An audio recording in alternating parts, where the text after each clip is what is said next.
No dia 30 de junho a Igreja celebra São Paulo, apóstolo e seu martírio no ano 67.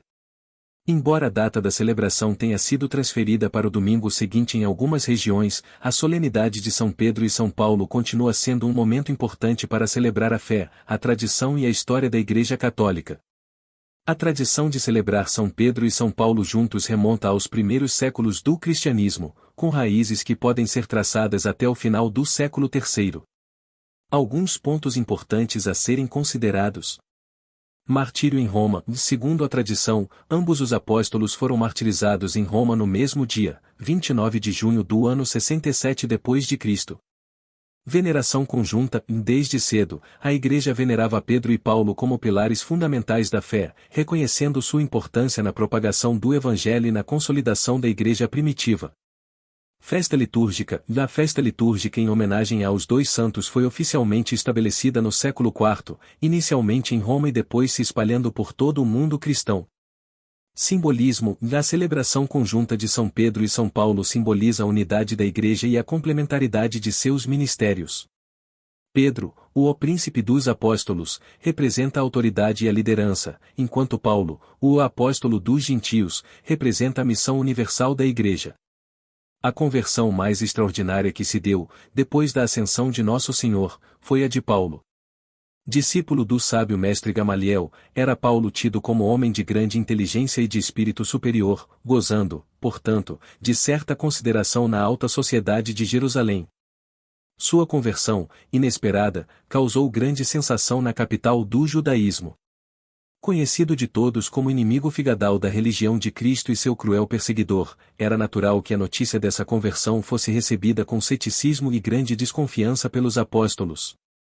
Depois do acontecimento grandioso da conversão, Paulo ficou alguns dias em Damasco. Causou grande confusão entre os ouvintes na sinagoga daquela cidade, ao narrar a visão que teve e o ardor com que se confessava em favor de Cristo e de sua doutrina. De Damasco, dirigiu-se para a solidão da Arábia, onde ficou 3 anos, fazendo grandes penitências e entregando-se ao estudo da religião. Passado esse tempo, voltou a Damasco, onde foi mal recebido pelos judeus, que quiseram matá-lo. Vigiaram a casa onde estava, e foi devido à dedicação de alguns cristãos que conseguiu fugir, descendo pelo muro num cesto. Em Jerusalém, para onde se dirigiu então, foi-lhe difícil achegar-se aos apóstolos, que o temiam e não disfarçavam a desconfiança que lhes inspirava aquela conversão. Foi por intermédio de Barnabé que Paulo conseguiu ser-lhes apresentado. Desde que os apóstolos se convenceram da verdade e solidez da conversão, com eles ia e vinha em Jerusalém, procurando sempre o contato com os gentios. Os judeus, por seu turno, não lhe perdoaram a apostasia e tramaram contra a sua existência. Por esse motivo, deixou Jerusalém e foi por Cesareia para Tarso, sua terra natal, onde permaneceu 3 anos, pregando o nome e a doutrina de Jesus nas regiões da Síria e Cilícia. Essa pregação teve por resultado a conversão de muita gente. Em companhia de Barnabé, seguiu para Antioquia, onde fundaram a primeira comunidade cristã. Achando-se a igreja de Jerusalém em situação aflitiva, em consequência da guerra que lhe fazia a sinagoga, Paulo e Barnabé arrecadaram esmolas com que socorreram os irmãos na metrópole. Em Jerusalém, receberam ordem de continuar a pregação entre os gentios. De Antioquia, dirigiram-se para Seleucia e dali foram para a ilha de Chipre. Percorrida toda a ilha até Pafos, foram chamados para junto do procônsul Sérgio Paulo, homem reto, que desejava ouvir a palavra de Deus. Um mago judeu, falso profeta, chamado Simão, procurou desviá-lo da fé.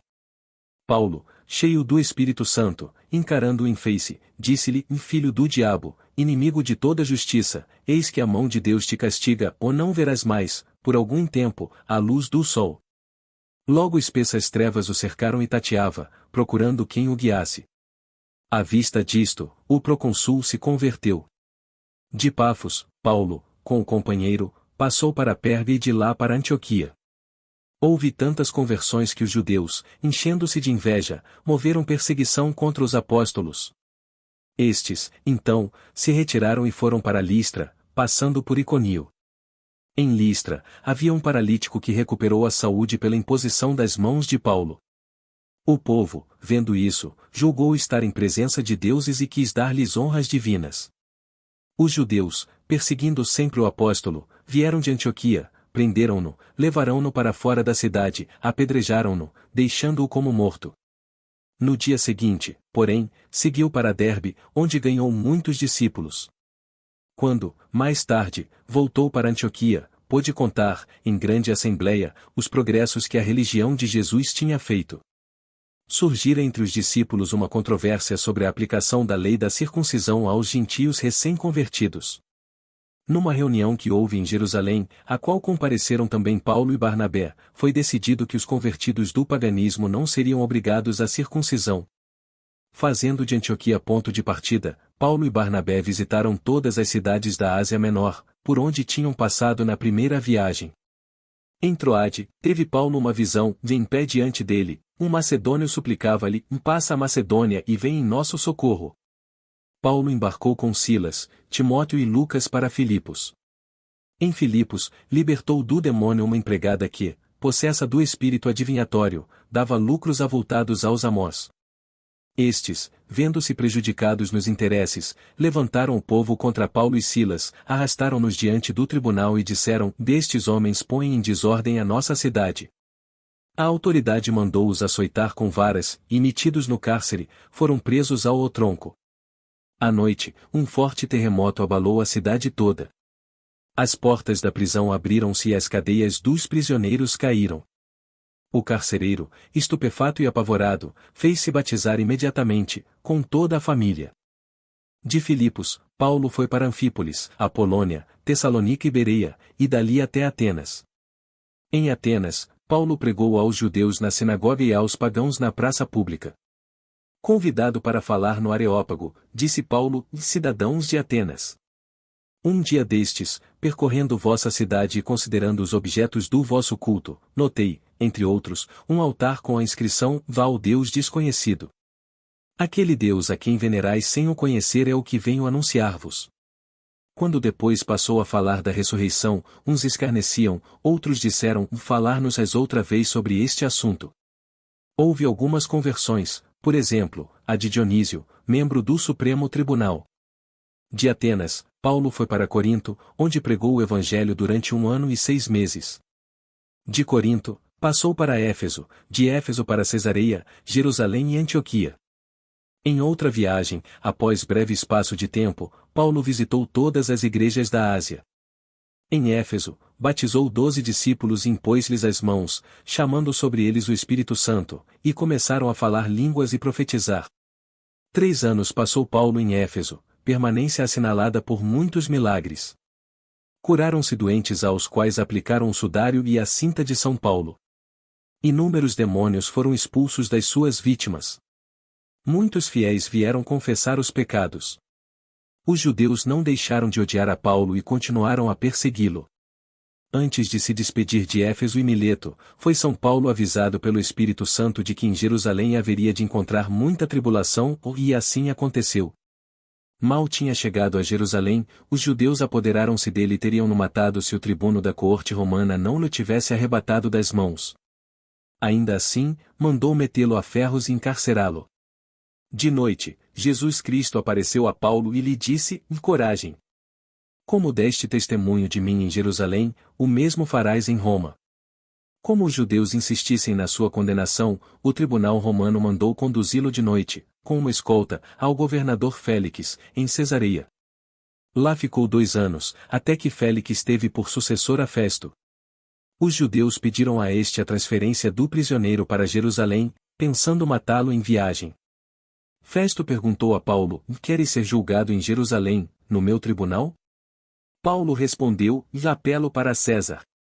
Festo, já apelaste para César, diante de César comparecerás. Marcada a partida, Paulo tomou passagem no navio, com Lucas e muitos outros presos. A viagem foi penosíssima e o navio ancorou na ilha de Creta. Paulo aconselhou a passarem o inverno lá, mas essa opinião não teve apoio e continuaram a viagem. Uma grande tempestade, no alto mar, pôs em perigo a vida de todos, e só depois de 15 dias, cheios de aflições, abordaram a ilha de Malta. O navio despedaçou-se, como predissera Paulo, mas os passageiros, em número de 276, chegaram à praia sãos e salvos. Durante os 3 meses de parada na ilha de Malta, Paulo curou muitos doentes dos insulares, que lhe fizeram honrosas manifestações. De Malta seguiram para Roma, onde Paulo ficou alojado em casa particular, com um soldado que o guardava. 2 anos ficou o apóstolo em Roma, fazendo o bem onde se lhe oferecia ocasião e pregando a doutrina de Cristo. O zelo não lhe deu descanso. Passados os 2 anos de cativeiro, Paulo foi à Espanha e de lá voltou ao Oriente, onde visitou as igrejas de Éfeso, de Creta, da Macedônia e de Mileto. É admirável como o apóstolo, no meio de tantos trabalhos apostólicos, teve ainda tempo para escrever numerosas epístolas a particulares e a diversas igrejas. 2 anos foram-se com essas viagens apostólicas, quando Paulo voltou a Roma, onde era imperador Nero, o monstro purpurado. Na metrópole do império, Paulo sofreu o martírio, junto com São Pedro. Na qualidade de cidadão romano, foi degolado. Era o ano 67 depois de Jesus Cristo. Uma parte das relíquias de São Paulo descansa na Basílica de São Pedro, ao lado das relíquias do Príncipe dos Apóstolos. Reflexões. São Paulo é chamado o apóstolo dos gentios. Realmente é admirável sua atividade na propagação da fé.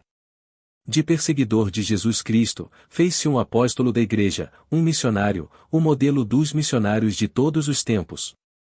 As epístolas de São Paulo dão-nos uma imagem nítida de suas lutas, dificuldades, provações e tribulações de toda a sorte.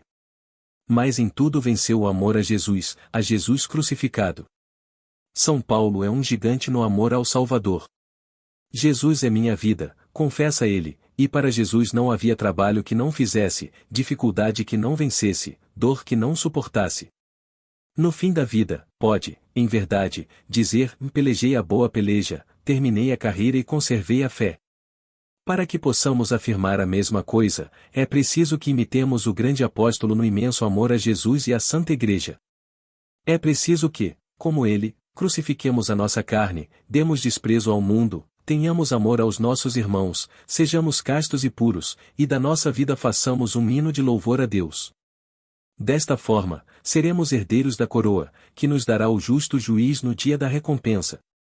Santos do Martirológio Romano, cuja memória é celebrada hoje. Em Roma, a memória de Santa Luciana, discípula dos apóstolos. Senhora afortunada e caridosa, era o refúgio dos cristãos em todas as suas necessidades. Visitava frequentemente os encarcerados, levando-lhes as consolações da caridade cristã. A muitos mártires assistiu nos últimos momentos e providenciou seu enterro. No mesmo lugar, a mártir Santa Emiliana. Em Limoges, a memória do Santo Bispo Marcial e dos sacerdotes Alpiniano e Austriclianiano. Em Alexandria, o martírio de São Basilides no tempo da perseguição de Severo. Competia-lhe, como oficial, conduzir ao suplício a Santa Potamiana. Fez-o com tanta dignidade, defendendo-a contra as impertinências irreverentes do populacho, o que lhe mereceu a gratidão da mártir. Potamiana apareceu-lhe 3 dias depois, com uma coroa nas mãos. Com esta visão, veio-lhe a graça da conversão e um martírio glorioso.